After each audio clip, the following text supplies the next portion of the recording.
Every time you tap your card for like a $4 morning latte, you are secretly financing international maritime diesel markets. And you're placing a blind bet on foreign currency exchange rates. Yeah, which is a wild thing to think about when you're just trying to wake up. Exactly. I mean, I want you to picture the cup of coffee you might be holding right now. It looks incredibly simple, right? A warm mug, dark liquid, maybe a splash of milk. Usually when you buy something like that, you expect the transaction to be completely straightforward. You pay the money, they hand you the drink. Right. It feels like a very localized, almost closed loop. You see the barista, you see the espresso machine, and you just sort of assume the economics of that exact moment begin and end right there at the counter. It's an easy assumption to make, honestly, because the complexity is, well, it's entirely hidden in plain sight. Hmm. But the reality is that the local cafe is just the absolute final millimeter of a massive, spanning global network. Right. And our mission for this deep dive is to completely shatter that illusion of simplicity. Yeah, let's break it down. We're working from some really fascinating source material today. It's excerpts from an analysis titled The Global Economy in a Coffee Cup. And our goal is to uncover the massive, invisible infrastructure hiding right there inside that simple ceramic mug. It's everywhere. Yeah, and we are just talking about, abstract economic theories floating in the ether somewhere. We are going to break down the tangible, physical things you interact with every single day. The actual roasted beans, the milk swirling in the cup, and the highly complex engineering of the espresso machines themselves. Which is actually the perfect place to start because coffee really is the ultimate classic globalized good.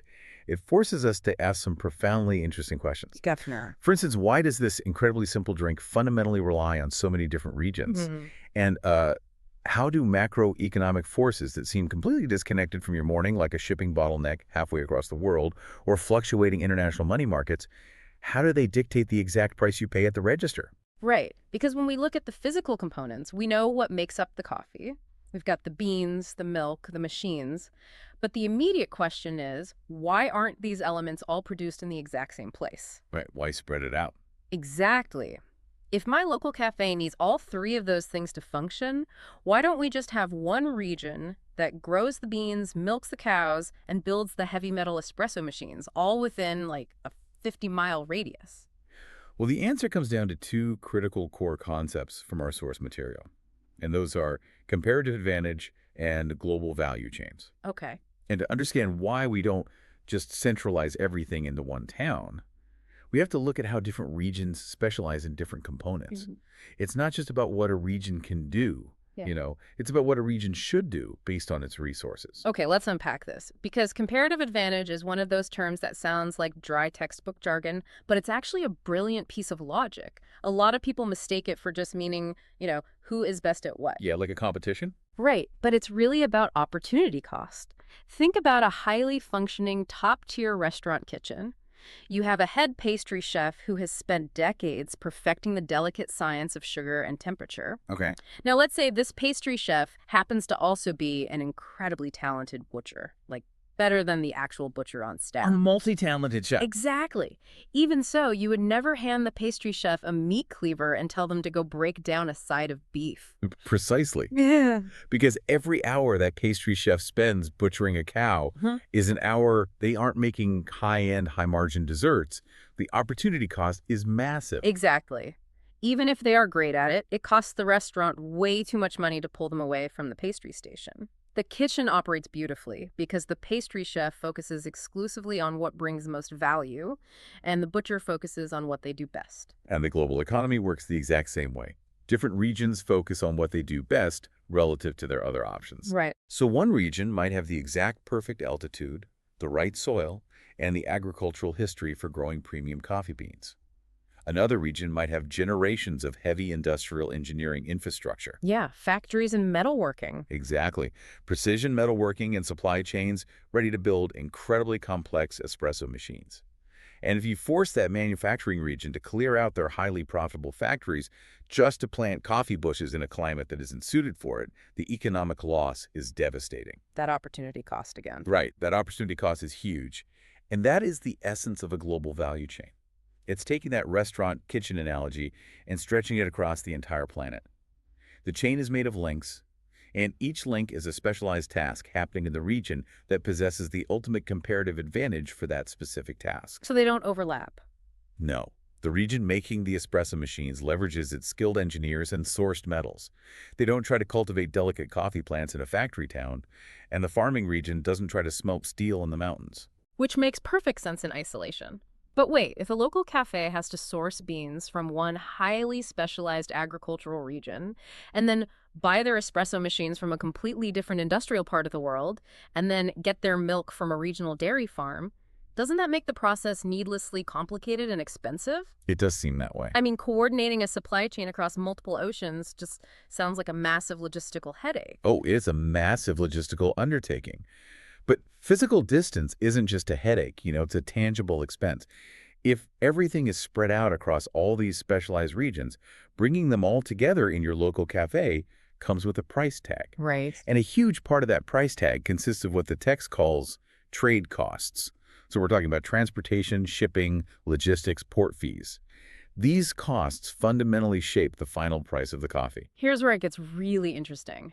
Because when you look at the economics of getting those physical items to the cafe, you realize you are paying for maritime infrastructure with every sip. You really are. To get that espresso machine to your local barista, it's not just a quick truck ride.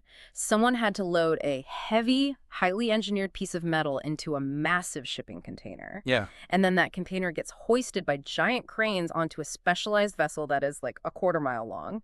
That ship burns literal tons of fuel crossing an ocean before being unloaded at a port, transferred to a rail line, put on another truck, and finally driven to the cafe. And the physical effort required for the beans is just as staggering, if not more so. Oh, wow, yeah. I mean, they have to be harvested, processed, bagged, protected from moisture, loaded into shipping containers, and then moved across the world without spoiling or losing their flavor profile.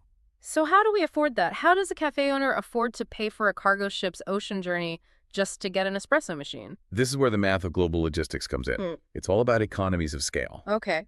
Yes, operating a massive cargo ship costs an astronomical amount of money in fuel, labor, and maintenance. But that ship isn't just carrying one espresso machine. Yeah. It's carrying 20,000 shipping containers. When you divide the astronomical cost of the ship's journey by the millions of products on board, the transportation cost per item drops to fractions of a penny for the beans, Wow. or maybe just a few dollars for the machine. The shipping costs are baked right into the price of your cup, but they are minimized by sheer volume. But those costs aren't static, right? I mean, if there's a bottleneck at a major port or a sudden global shortage of empty shipping containers, the cost to secure space on that ship skyrockets. Exactly. And when maritime freight costs spike, the cost to import those beans or that machine goes up. And eventually the local cafe has to adjust their menu prices to cover that increased overhead. Yeah. But physical distance and maritime fuel aren't the only gaps between the bean farmer, the machine manufacturer, and your local cafe. There's also a financial gap. They don't use the same money. Which brings us to another invisible layer that deeply impacts that cup of coffee, and that's currency risks. Now, I'll be honest, I usually think about foreign exchange and currency risk as something Wall Street traders and international bankers worry about, not the barista pulling my morning espresso. It sounds like high-level finance, yeah. But it has a very direct, ground-level impact. Yeah. If we connect this to the bigger picture, because we are dealing with a global value chain, we're dealing with multiple different currencies. Okay. Let's say a local distributor needs to buy a shipment of new espresso machines from a region that specializes in manufacturing them. The distributor operates in their local currency, but the manufacturer needs to be paid in their own region's currency. Because they have to pay their factory workers and local suppliers. Wait, let me challenge that for a second. My local cafe isn't trading on foreign exchange markets. They buy their espresso machine from a regional restaurant supply company in our local currency. Sure. They just open a catalog, see the price in their own money, and cut a check. How does currency risk actually reach the cafe owner or the barista? That's a really great distinction. Yeah. The cafe owner might not be the one directly converting the currency, but the regional distributor is. And distributors don't just absorb losses out of the goodness of their hearts. Fair point. Imagine a seesaw where one side is your local currency and the other side is the manufacturer's currency. Okay, I'm picturing it. The espresso machine sits right in the middle on the fulcrum. Now, let's say your local currency suddenly drops in value on the global market. Right. The espresso machine itself hasn't changed at all. The metal is the same, the engineering is the same, the shipping container is the same. But because our side of the seesaw just dropped, the manufacturer's currency is now heavier, relatively speaking. Like, it takes more of our local money to equal the same amount of their money. Exactly. So the regional distributor has to spend more local money to import the exact same machine. When they print their new wholesale catalog for the next quarter, the price of that machine just went up by 20%. Oh, wow. Yeah, and the cafe owner eventually feels that pain when they need to replace their equipment. The physical reality didn't change, but the math shifted right beneath their feet. And the exact same mechanism applies to the beans. If the currency in the region growing the agricultural product strengthens, it costs more for everyone else in the world to buy those beans. Exactly right. Relying on a global network means a business is inherently inheriting global financial risks. The local cafe is completely at the mercy of international exchange rates, even if they never look at a Forex chart in their lives. It creates a really fascinating vulnerability. A shift in monetary policy halfway across the world can literally dictate the profit margin of a small business serving coffee right in your neighborhood. Okay, so this brings me to the absolute biggest question I had when looking at this analysis. If shipping these physical goods across the world requires massive fuel-burning ocean logistics, and it forces local business owners to be vulnerable to international currency risks and exchange rate fluctuations, why do we bother? It's the logical next question. It seems entirely counterintuitive when you lay it all out like that. Completely. I mean, why wouldn't a region just look at that supply chain and say, you know what, dealing with cargo ships and currency fluctuations is way too much of a headache. We're just going to build the metal espresso machines, grow the beans, and produce the milk entirely on our own, right here on our own borders, to avoid the hassle. Well, the source material answers this by revealing the great paradox of globalization. Despite the heavy shipping costs, and despite the very real currency risks, engaging in global trade actually reduces the overall cost of the product. Really? Yeah, while simultaneously increasing both the quality and the variety available to you. So what does this all mean? How can adding a massive ocean journey and complex financial risk actually make something cheaper? We need to connect the dots back to that first segment. It goes back to the pastry chef and the opportunity cost, right? It does. It all circles back to the sheer mathematical power of comparative advantage and economies of scale. Let's look at the mechanism. Yes, putting an espresso machine on a cargo ship costs money. But think about the alternative. Okay. Imagine a region that has absolutely no specialized metalworkers, no history of thermal engineering, and no existing supply chain for pressurized valves. Just starting from zero. Right, trying to build a complex espresso machine from scratch just to keep things local. They'd have to build an entire factory, train a workforce, source raw materials they don't naturally have. I mean, the per unit cost of that machine would be astronomical. It would be like paying an artisan to hand carve a car engine. Precisely. Now compare that to a specialized region that has a mega factory churning out hundreds of thousands of espresso machines a year. Because they have the generational knowledge, the perfect supply chain, and massive scale, their efficiency is completely off the charts. Right. They could produce a machine for $2,000 that would cost a localized artisan $20,000 to replicate. Wow. The per unit savings of the mega factory completely dwarf the $50 it costs to put that machine on a cargo ship. That makes so much sense. The savings generated by their hyper-specialized expertise are so massive that even after you pay for the giant crane, the maritime diesel, and the truck, it is still significantly cheaper than trying to awkwardly force your own region to figure it out from scratch. What's fascinating here is that global trade isn't just a workaround to save a few pennies. It's the engine that elevates the fundamental standard of the product. Yeah. The high-quality cup of coffee you enjoy literally wouldn't exist without this global network. Because if you forced everyone to do everything locally, you wouldn't just be paying 10 times more for the machine, you'd also be drinking a terrible cup of coffee. Oh, absolutely. The beans might be grown in a greenhouse in the wrong climate, in soil that doesn't have the right mineral content, yielding an incredibly bitter, flat taste. The locally built machine might have inconsistent pressure valves, completely ruining the extraction of the espresso. And you'd have zero variety. Trade is the only mechanism that allows for choice. You wouldn't be able to choose between a bright, acidic light roast from a high-altitude region or a deep, earthy, dark roast from a volcanic region. You'd just be stuck. Yeah, you would only have whatever could be scraped together in your immediate vicinity, regardless of whether your local climate was suited for it. It really reframes the whole experience. The global value chain isn't just a necessary evil, and it isn't needlessly complicated. It's an incredibly elegant solution. It is the only mechanism that allows that specific combination of perfect agricultural beans, perfectly steamed local dairy milk, and perfectly engineered mechanical pressure to exist in the same room at the exact same time at a price a normal person can actually afford. It is a triumph of macroeconomic coordination.